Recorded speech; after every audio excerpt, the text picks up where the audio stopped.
Ay, di ko alam kung paano ko sisimulan lahat ng magandang ala-ala mula nung bata ako.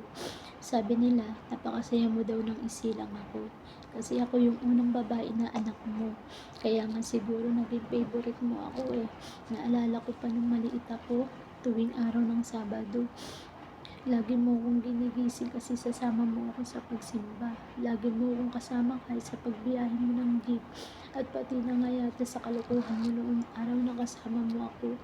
Tay, sarap lang alalahanin ng lahat ng kabaitan mo sa amin. Magpapasalamat ako kasi ikaw ang pinili ng Diyos para sa amin. Kasi napakabait mo. Kahit na minsan, masungit ka sa bahay nung maliliit pa kami kasi ayaw mo na maingay at magulo.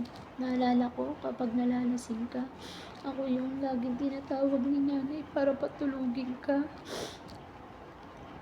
Lalagyan ka na ng pulbo sa mukha para makatulog ka. Tapos sasabihin mo sa akin, oo anak, tama na, matutulog na ako. Kapag nangungulit ka, ako yung tinatawag nila para pakalmahin ka at patulugin. Tapos matutulog ka na. You're the best tatay in the world. Naalala ko nung nag-aaral pa kami nila kuya. Bago ka umalis sa madaling araw para magbiyahe ng jeep, gisingin mo ako. Kaya pag di ako gising, iipit mo sa akin una ng pera na baon ko. Kasi gusto mo lagi akong lamang sa baon kila kuya. Tay, my heart is so heavy. Heavy heart because of the one of my hero, my supporter, and my best buddy of my childhood life is gone. I need to be strong. That's what you said to me. You say to me, even without you, I need to be happy. But now, I'm so very down because yung best friend tatay ko ay iwan na ako.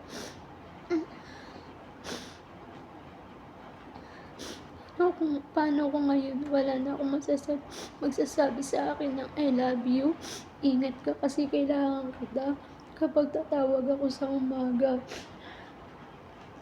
Wala na magtatanggol sa akin sa tuwing may di kami pagkakaunawaan ni nanay.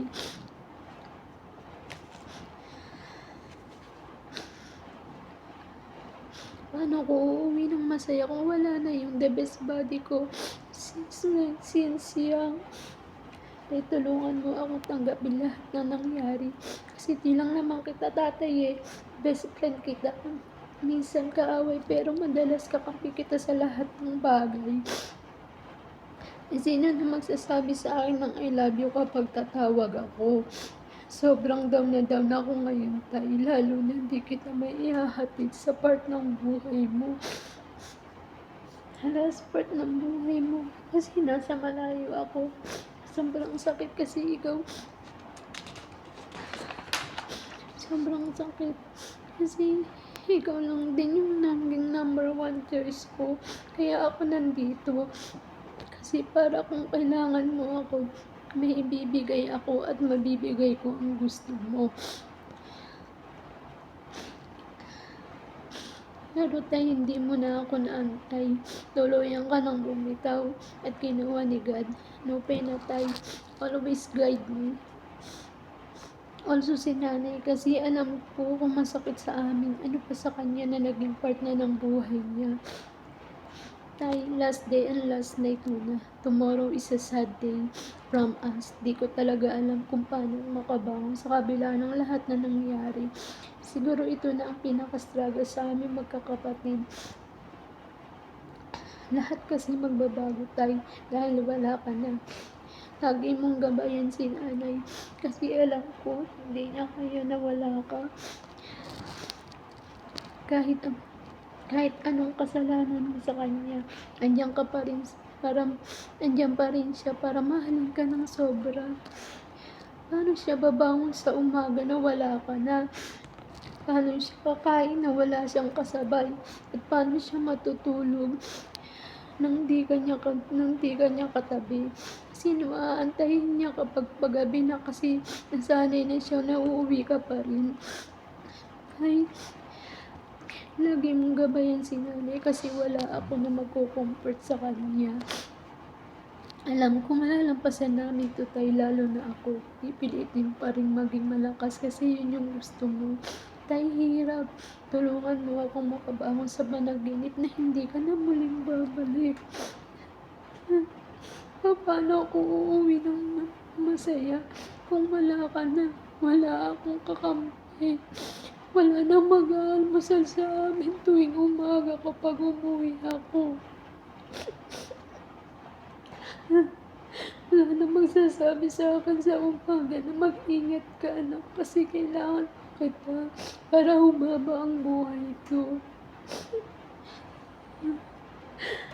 Ay, sorry kasi sa huling part ng buhay mo hindi kita kinausap. Nung tumatawag si kuya kasi napakasakit sa akin na makita ka nandiyan ka sa ospital at nahihirapan ka ng sobra. Sobra ako nasasaktan. Alam ko gusto mo akong makausap kasi ako lang ang nagpapakalma sa iyo pero hindi ko tinanggap ang tawag ni kuya kasi nasasaktan ako.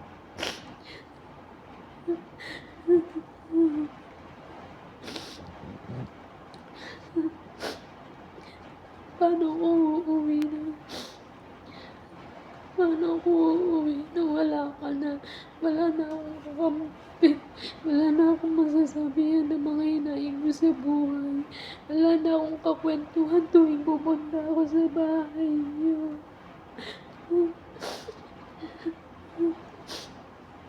Masakit sa akin, hindi kita nakita.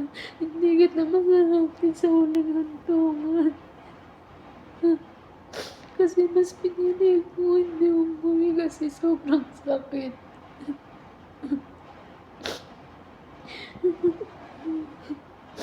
Nahihirap tulungan mo akong makabangon. Sa panaginip na hindi ka na muling babalik.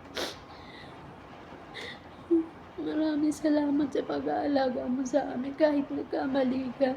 Hindi mo kami pinabayaan. Nandiyan ka pa rin para sa mga apo mo. Igabayan mo sila. Alam ko mamimiss ka nila ng sobra kasi wala na silang iinisin. Wala na silang maririnig na bawal mo. Wala na silang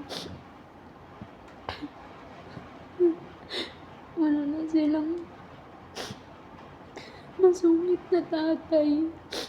Alam ko lagi mo silang ginagabayan. Tay, mahal na mahal kita. Hanggang sa muli natin pagkikita. Mahal kong ama. I love you and I miss you.